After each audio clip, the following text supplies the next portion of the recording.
All right. Thanks for a reminder. Yeah, I was muted. So we'll get started. I will start with the couple of reminders item here.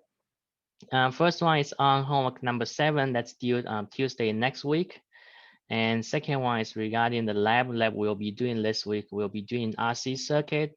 And for this lab, it requires us to use Pascal software again. So if you have deleted from your laptop, make sure you reinstall it before the lab section starts, either on Wednesday or on Friday of your own section. Okay.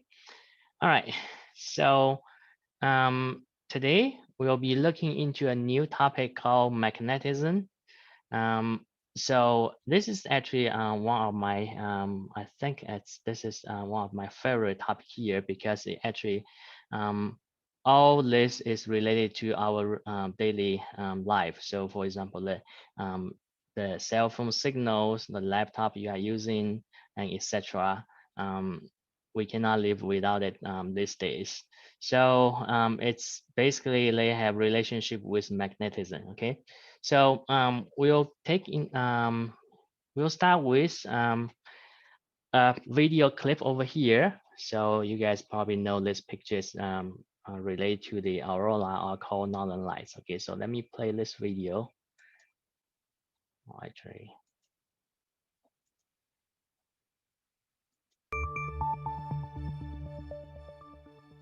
If you live up in high latitudes, then this needs no introduction. The Northern Lights, also known as the Aurora Borealis. These stunning swirls of light dazzle the night skies of the upper northern hemisphere. In the lower southern hemisphere, they're called the Aurora Australis, or the Southern Lights. Auroras occur due to the interaction between Earth's atmosphere and the solar flare, hurling charged particles at us from the sun. The sun constantly shoots plasma out into space. When it reaches Earth, the planet's magnetic field protects us from these harmful particles. But these particles do get funneled in at the north and south poles. When the electrons from these particles come in contact with oxygen and nitrogen, they transfer energy and it gets released as swirls of light called photons, giving you this stunning display. Auroras can occur on other planets too. One prominent world is Jupiter. Jupiter's intense magnetic field produces active auroras over 1,000 times brighter than our own. If you get a chance to see these lights out, sit back and enjoy one of the best natural spectacles of the night sky. For the latest in space, look up with AccuWeather Astronomy. You never know.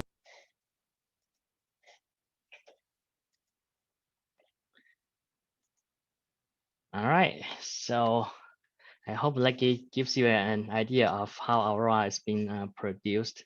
Um, So it's basically related to magnetic field. So for a planet to have an aurora, there's two conditions have to be there. One is the planet will have its own magnetic field, and second, there will be atmosphere on that planet. Okay, so then the solar wind, basically the ions that produced by the nuclear reaction of the sun hits the planet, then it will be directed to the two poles of the planet. And then when the ions interacting with the molecules in the atmosphere, it gives out this beautiful lights there. Okay. Um, but even like kids, they are very fascinated with the magnets. Like my kids, they are 4 and 2. They play magnets a lot at home, and they often, as you know, they often fight against each other. And even me myself, I sometimes enjoying playing those magnetic with them. Just to build in like different kind of shapes, buildings, objects like that. It's a lot of fun. So basically for magnets, okay, um, they can attract like metal stuff, and they can attract each other if you put opposite poles to each other. Then there will be attraction. So basically for magnets, there are two poles. One is called South Pole and one is called North Pole, okay? It's similar to electric charges. If you have like poles, they repel each other. And if you have opposite poles, they will attract each other, okay? The difference is if you divide a magnet into small pieces, then new poles will be generated, okay? Unlike if you if you divide charges, then you will just have smaller charges, the same kind, okay? But in this case, if you divide a magnet into small pieces, then each small piece will have its own south pole and its own north pole, okay?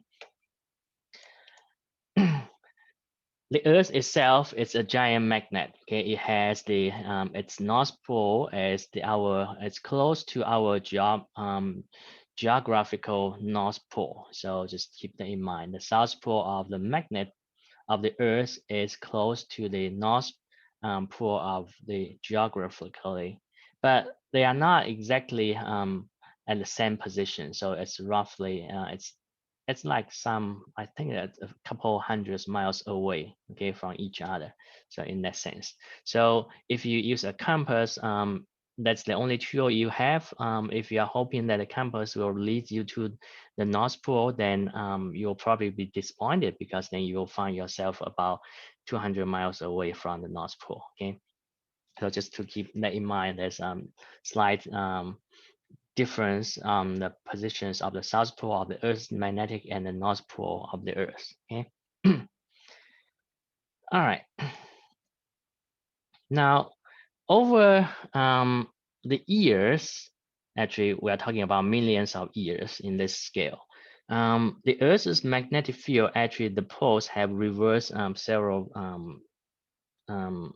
times. So just keep in mind, the Earth's magnetic poles, they are not fixed. Okay, so over time they may change. So the last time it was found that we had a reversal of the Earth's magnetic pole was about 780,000 years ago. And on average, it takes about 450,000 years to have the magnetic poles reversed. But the range can vary from anything between like zero point 0.1 to 1 million years. Okay, so we might get the Earth's magnetic poles reverse maybe in the coming future in like maybe 1 or 200 years or so, because it has been quite a while since the last one that happened. Okay, but yeah, as I said, there's a range, so we never know when this is going to be happening. Okay, so during a reversal of the geomagnetic, this is called geomagnetic reversal, then the Earth's magnetic field is disrupted. Okay, so as showing kind of in this second figure to the right over here. All right. The evidence of geomagnetic reversal that is recorded on the seabed over when you have a molten rock that is rising up over here. So then because it's in the Earth's magnetic field, so it will record as it hardens the magnetic field. Okay, so if you know the age of this rotten molten rock, when after it hardens, then you actually say if you have several of this and then that happens over the year, then you can actually have a record of the Earth's magnetic field, the poles, the directions. Okay, all right. So that's the first part on the magnets. Any questions you guys have on magnets that we can talk about it?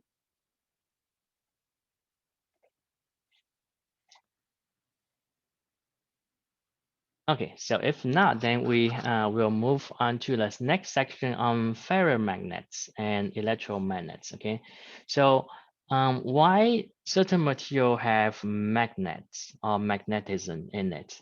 So that's because the electrons surrounding an atom that actually creates magnetic fields. Okay, so the source of magnetic field is the electrons are surrounding an atom, or we can say if you have a current, then because if you have electrons moving, electron is a charged particle, and that charge is moving, so then it creates current, although it's very small inside an atom. But if you do have current, then there will be electric or the magnetic field will be produced. Okay, so in that sense, now often for a material, because it has so many atoms, and then the motion of the electrons within each atoms is random. So then these electrons, the motion of electrons, the magnetic field produced by each of the electrons will cancel out. So in general, for normal materials, you will not have a net magnetic field.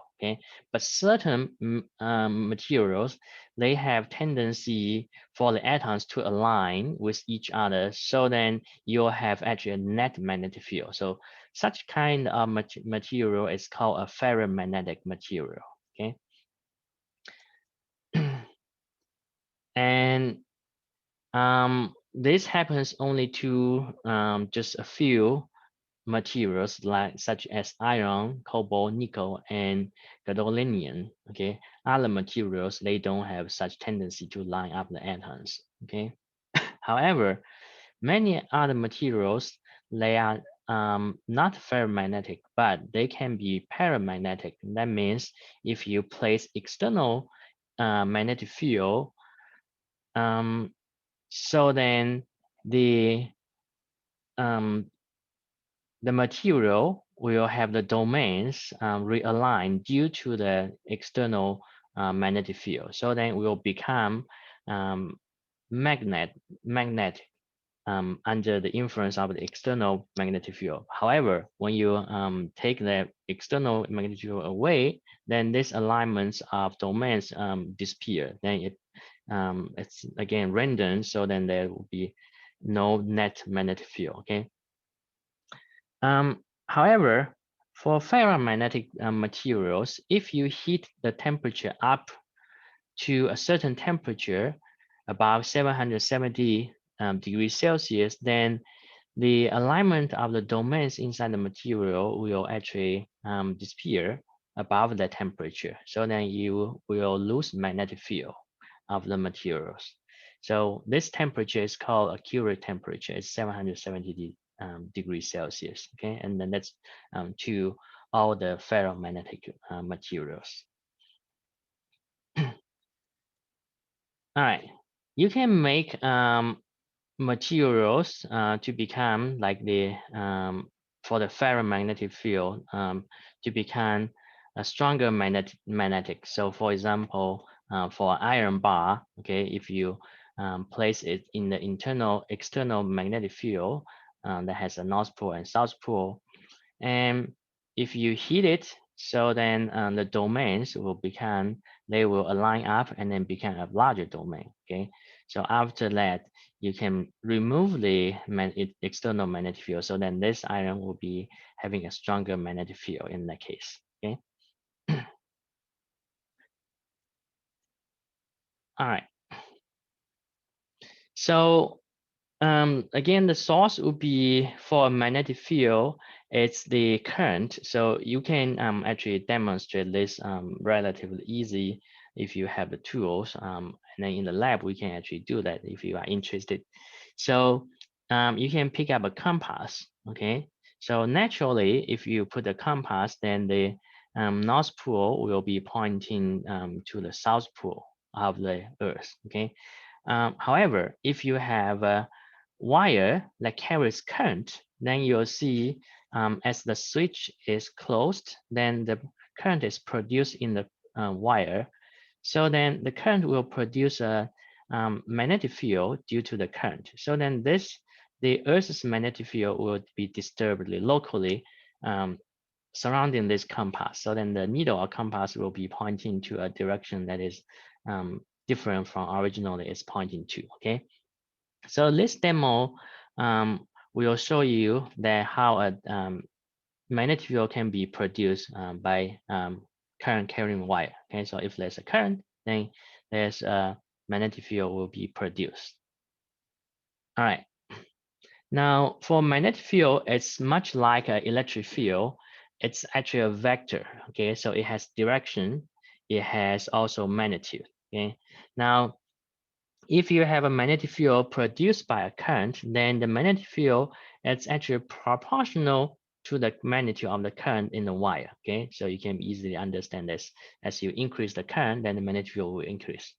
Now it's also inversely proportional to the distance away from the wire. And I think this is also easy to understand. As you are further away from the current, then the field generated will be weaker, right? So then the magnitude is equal to the current over the distance you are away from the wire with a constant number. All right, and then we can take a look at the constant number in a little bit later. But the direction of this magnetic field, okay, is determined by a rule called right-hand rule for magnetic field. So you use your thumb to indicate the direction of the current. Then your four fingers curl around that current. So then at any point of interest, the magnetic field at that point is along the direction of your finger. Okay, so in this case, if you have a wire, then the magnetic field produced is surrounding the wire. Okay, it's in a circular form. So if you have a distance r from the wire, it will have a direction in the circle in that direction. Okay, so along the four fingers direction. All right. Now, similarly, inside an atom, so if you have a excuse me, if you have an electron that is orbiting a nuclei, so for example, in this figure, there's an electron here orbiting a proton. So this is could be this simply case of the atom of hydrogen. In hydrogen, you have one proton, one electron. So the electron is orbiting around the proton, right? So then the movement of the charge gives you the current, okay? So in that case, you can put your thumb in the direction of the current. Now, remember for electron is a negative charge. So electron goes in this direction in the figure shown here with the arrow. So then the current is actually going into the opposite direction of it due to this movement of an electron, okay? Because electron is negatively charged. So the current goes in that way, okay? In this way against the arrow of this electron's movement. So you can put your your thumb in the direction of the current, which is in that direction, okay? And then your four fingers will curve in the direction of the magnetic field. So you can see the magnetic field as in the red curves indicate with the arrow. So in that direction, okay, at any point, okay? So so this is what you have inside the electron. Okay, so or inside atom, the magnetic field produced by a moving electron. Okay, and then this is the source of all magnetism. Like when you have magnets, that's basically because inside there's electrons moving in certain direction that creates magnetic field, and then all the atoms or many of the atoms, most of them are aligned up in one direction, so you have a result of a net magnet out of that materials. Okay. All right. Any questions you guys have on the source of magnetism here before we move on to the next section?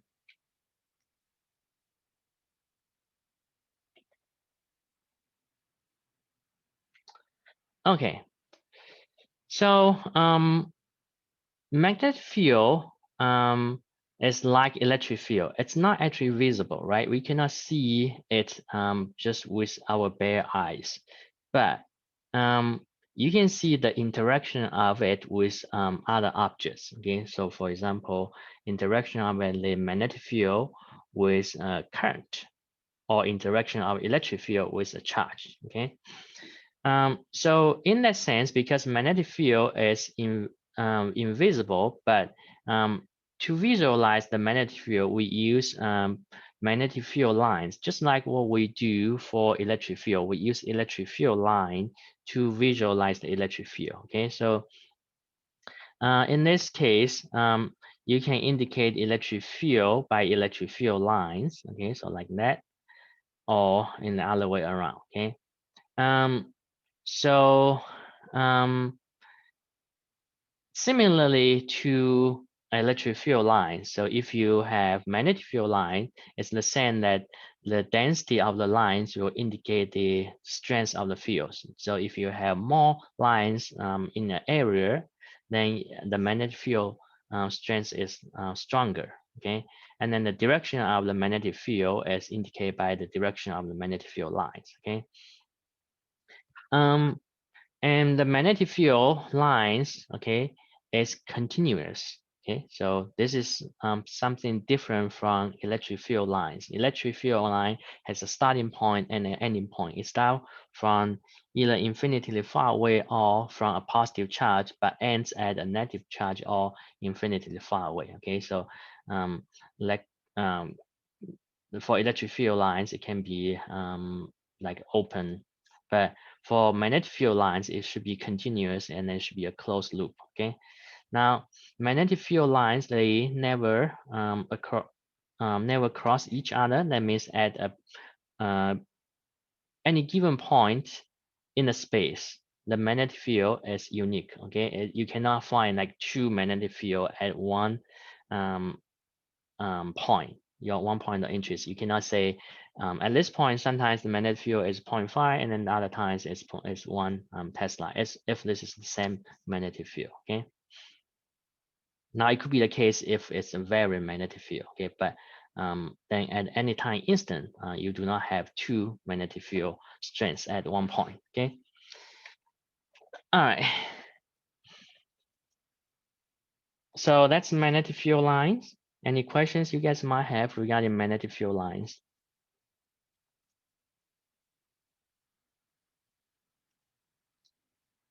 Okay, so if not, then we will check onto the next section here on the strength of magnetic field.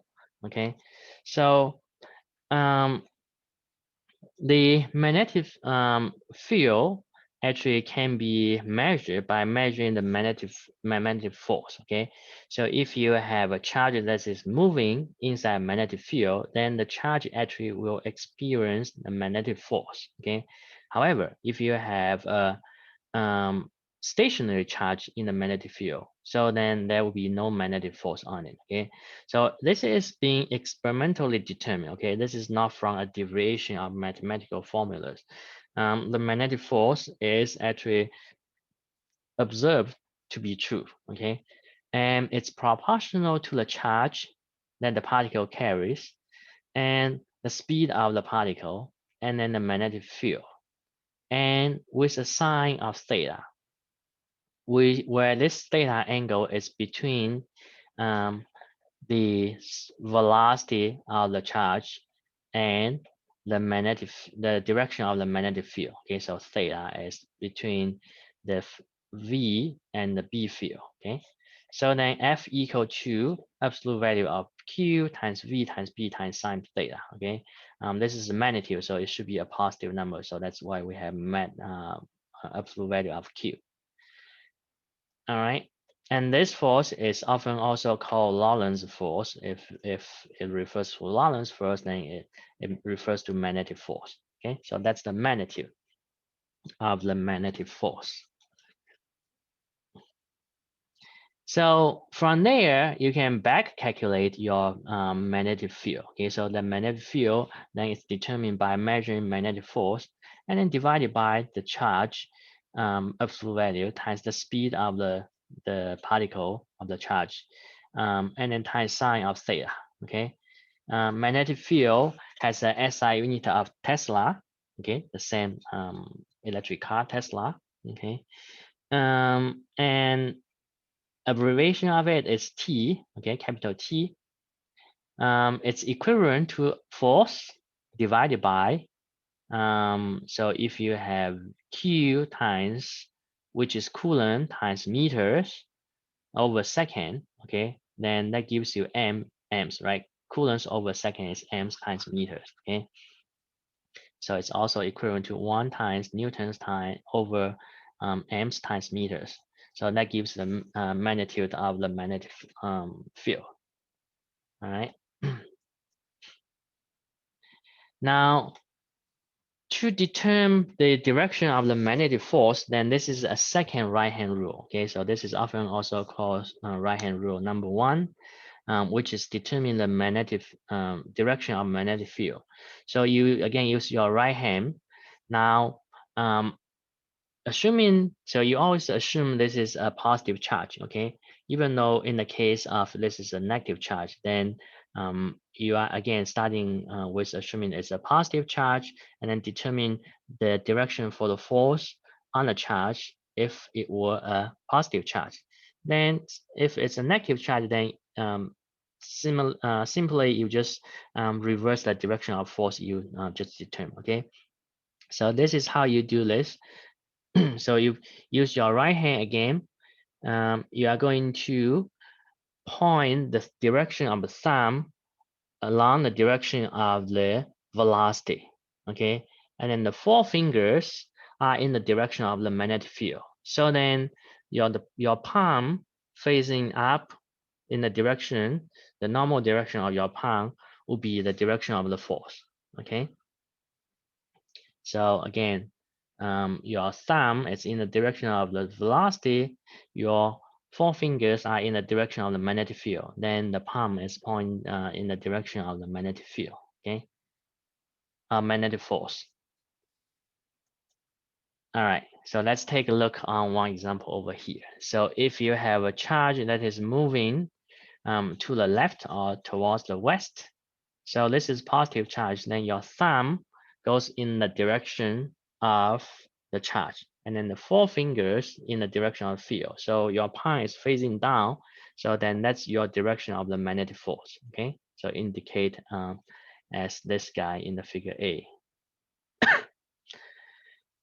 And in this figure B here, it says a circle with a cross. Okay. So that means go into the paper. So we'll talk about that later. All right. Okay, so let's take a look on the first example here. So this one says an electron moves at right angles to magnetic field of 0.23 t. What's its speed if the force exerted on it is 8.9 times 10 to the negative 15 newtons? Okay, so the force should be exerted on the electron should be the magnetic force because it's in the presence of a magnetic field. Okay, so then you'll be using that equation of the magnetic force. Okay, so the equation would be F equal to Q absolute value Q V B sine of theta. Okay. So in here, it tells you that B is 0.23 Tesla and the force is equal to 8.9 times 10 to the negative 15 normal of newtons. It tells you the angle is 90 degree, right angles. That means 90 degrees, right? It's asking you to find what's V, okay? Now in this equation, there are 5 variable parameters here: force, charge, speed, magnetic field, and the angle. So you have 3 now. You will need 1 more. So in this case, there's this piece of information that is hidden, right? It says electron. So then you probably realize that for electron is 1.60 times 10 to the negative 19 coulomb. Okay. So then you can go ahead and calculate what's the speed needed. Okay.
All right, let's take a look here. So you're looking for V.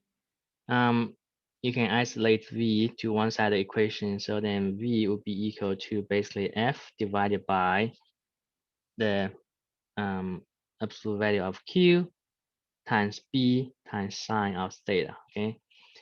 So then it tells you 8.9 times 10 to the negative 15 newtons of force.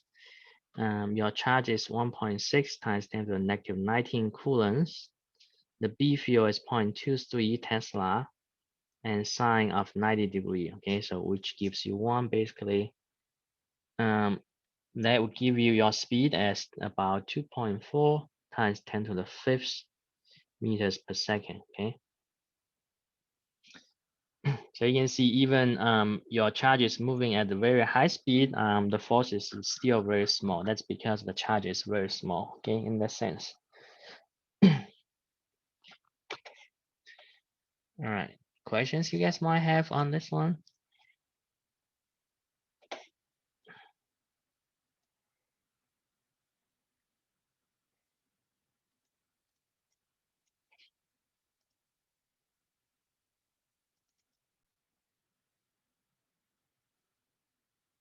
All right, so if not, we can move on here.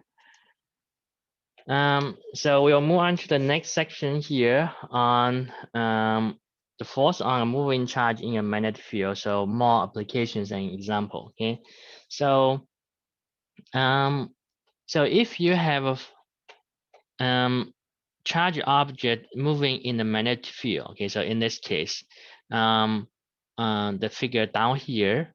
Now in the figure above here, this is what you have when you have a electric a charge object inside electric field. Okay, where the direction of the force, electric force, is always either in the positive direction of the electric field or the opposite direction. Okay. So then if you have a charged particle that is coming perpendicular to the field, then the motion of it will be deflected in that case, just like projectile motion.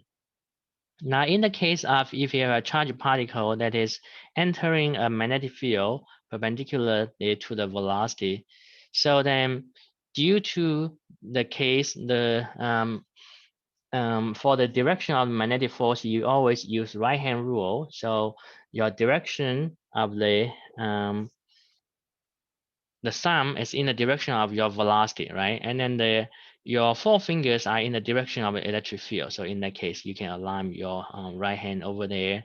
You can see, so the thumb, that direction the thumb, your palm is facing is always your direction of the magnetic field. So in that case, when you have your right hand rule, the direction your palm is facing is always perpendicular to the direction of your thumb, right? So the magnetic force is always perpendicular to the direction of velocity. So then in that case, the direction of the motion of the charge is always changing because the force, the magnetic force, is perpendicular to your velocity. So it only changes the direction. The magnitude of the velocities will remain the same. So you will just have a circular motion, okay? If your V is originally perpendicular to B field. Or I should, I think I forgot to mention, so typically when you have a B field, that means a magnetic field, okay? So magnetic field is indicated by the letter B with the arrow, that means it's a vector, okay? All right. So one of the application of this is called a velocity selector. In the field of high energy physics, people use high velocity particles to strike a certain object or strike one another to see what happens afterward. So to achieve the high velocity of the objects, okay, so there's like a oscillator, like oscillating field, electric field, basically. Then you oscillate the charge, the velocity of the charges. Then it will pass through a magnetic field.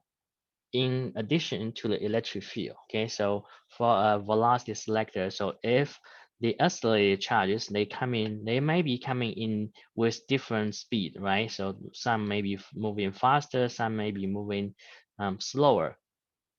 But when the object that you wanted to hit the target, you want to know what's the velocity, right? So then you actually can have a velocity selector, so which means you can select whatever speed of the charged particle it is when it passes through this field. Okay, so um, for a velocity selector, so you have presence of both electric field provided by these two sheets of charge these two pieces of charge of sheets, positive charge and negative charge. So then you have electric field there. You also have magnetic field present by this north pole of a magnet and the south pole of magnet. So when the charged particle goes through this region, it will experience two forces. One is the magnetic force, F sub B, magnetic force, which is QVB. So the velocity is perpendicular to the field. So then the sine of theta is 1 that drops off. Electric field is Q times E, okay? So when you have the two fields that equal to each other, then the motion or the direction of the charge is not affected, okay? Otherwise, um, if F sub B, the magnetic force, is not equal to the electric force, then it will be deflected either upward or downward, okay?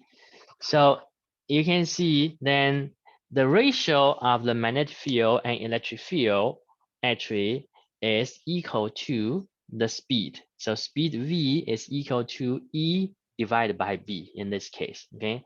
So if you know your E and then you know your B, then you know your velocity of the charge that is unaffected, okay? The direction of it is unaffected. It will hit the target over here.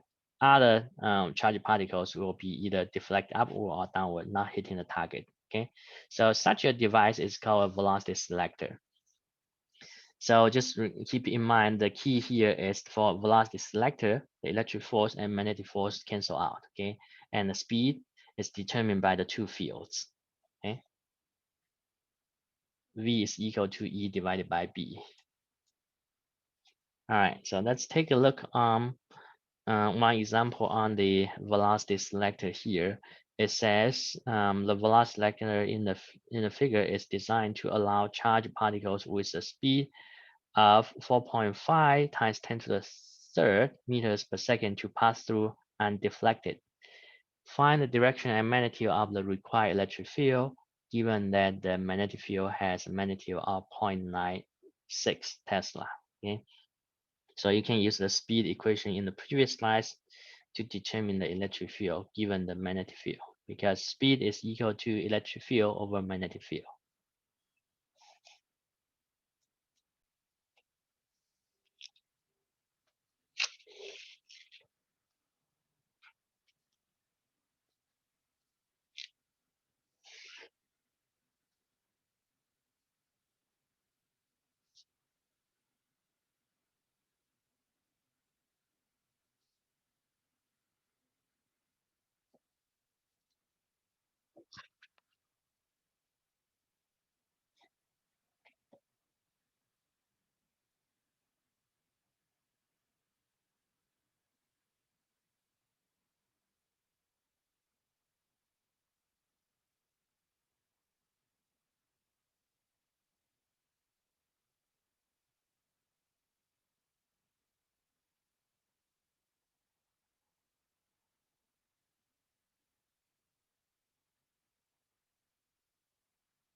All right.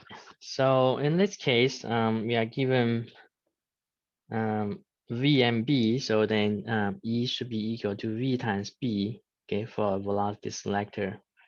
So you can just plug in the numbers, 4.5 times 10 to the third meters per second times 0.96 Tesla. Okay, so that will give you the electric field, 4.3 times 10 to the third newtons over coulombs. Okay, that's the magnitude. All right. Now, keep in mind, it also wants the direction of this of the electric field. Okay, so let's see what's the direction it should be. So this is a three-dimensional case. X is in the direction of the B field, magnetic field. All right, so this is X, and then Y is pointing into the paper. Okay, so you should get used to this 3D dimensional drawing over here where X and Z are on the plane, Y is perpendicular to it going inward. Okay, now it tells you that the V is in this direction. Okay, what should be the direction of the B field here, of the E field here? So this is a negatively charged, okay, particle. Now let's see what will be the direction of the magnetic force first. Okay, so you can use your right hand rule again here. Your thumb goes in the direction of the velocity, so go upward like that, and then the B field goes, the four fingers go in the direction of the B field. So in that case, so your thumb is facing inward, or your palm is facing to the paper. That means inward. So this would be the direction of your B field if this were a positive charge. But indeed, this is a negative charge, right? So then it's in the opposite direction. So this is your B field, or the magnetic force. Sorry. So this is your magnetic force, F sub B. That's it's in this direction, right? So for velocity selector, that means the electric force is in the opposite direction of magnetic force. So Fe is in this direction. Okay, in the positive y direction, right? So that's the electric force direction. However, your charge is negative. So that means the electric force is in the opposite direction of electric field. So then your E field is indeed in this direction, okay? In the negative or y direction, okay? So this should be having the direction of negative y for the electric field, okay? So this is the magnitude, and this is the direction of it, okay? The direction is in the negative y direction for the electric field, okay?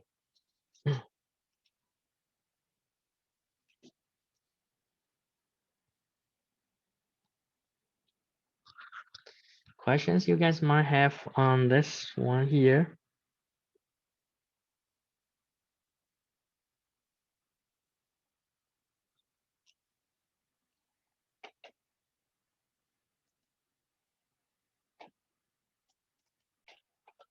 All right, so if you are clear, we can move on. Oh, there's a question in the chat.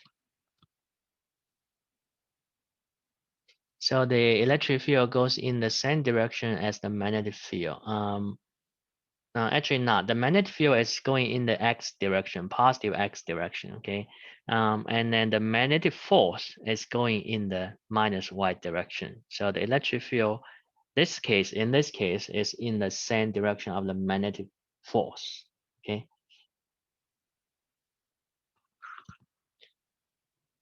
All right.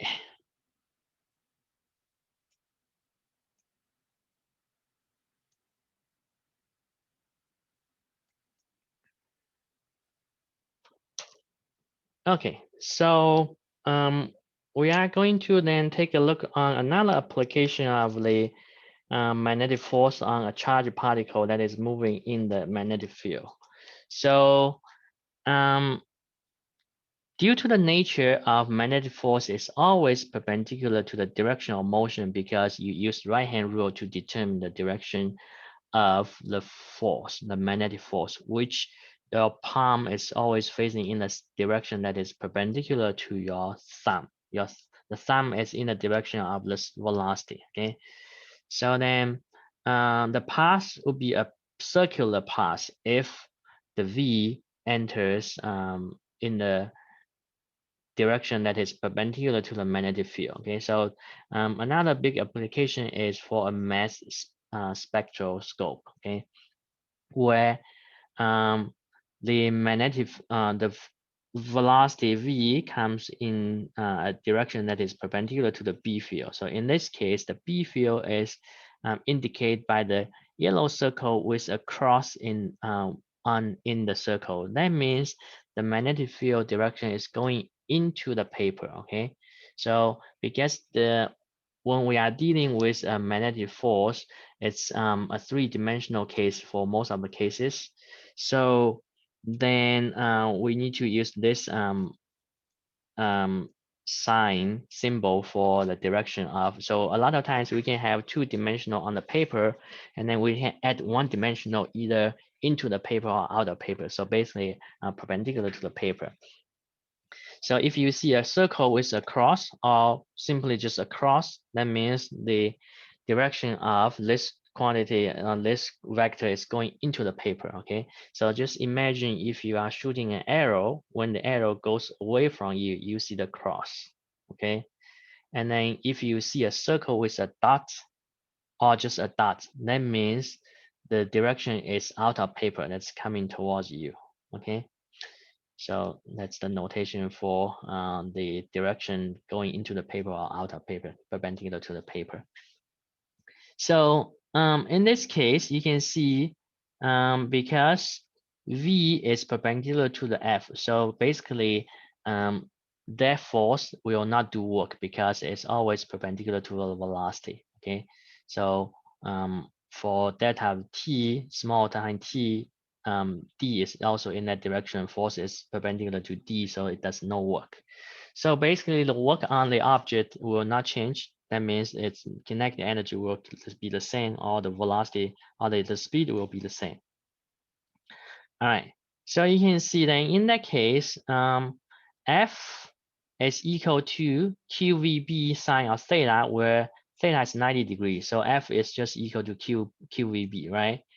And then it will undergo a circular motion because the direction of it will be changing all the time.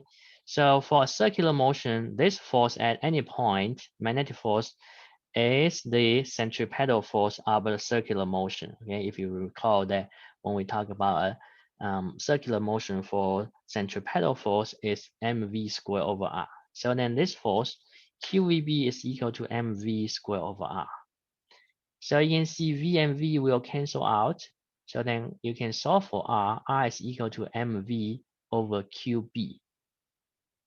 So that means if you know V and then B field as the magnetic field you provide. So in many cases, you can know what's the B field. Okay, so for mass spectroscope, you know your B, all right? And then if you know your V, that's usually can be determined because you usually isolate the object and you know probably before this, you will let the charged particle go through a velocity selector. So you will know your V. So in that case, then you can relate the R to M over Q, okay, M over Q times V over B. So that gives you the mass divided by Q. Okay, so for mass spectroscope, okay, so you can detect what isotopics you have. Okay, because for different isotopics of the same element, most of the time it will have the same charge, but the mass actually varies. Okay, so you can determine the radius that for the motion of the object, and then you can determine what's the mass of it. So that's why it's called a mass spectroscope. Okay. All right. So for a mass spectrometer, your velocity comes in over here, then you know it. So then you can determine what's the R by measuring the diameter of the circular motion, okay, of the circle. So when it comes in, it will comes out at a distance somewhere else away. So this is for uranium 235. It will have a shorter radius, okay, and then for 238 isotopic, you will have a larger radius. So when it comes in, it gets out at different locations over there. So you can measure their radius in that sense. Okay. So that's basically how a spectrometer is working. Now, in this case, you probably note that also for the magnetic field, this time is indicated by dot in a circle. That means the magnetic field is pointing out of paper, perpendicular to the paper, pointing out of the paper. Okay. All right. Um, I guess we will take a look at this example next time. Okay, so we will just stop over here for today and then come back tomorrow. Actually on Wednesday for this example. Okay. Any questions you guys might have before we end today's lecture? All right. If not, then I wish you enjoying the sunshine outside. Make sure you go out, take a walk. Okay. So see you on Wednesday.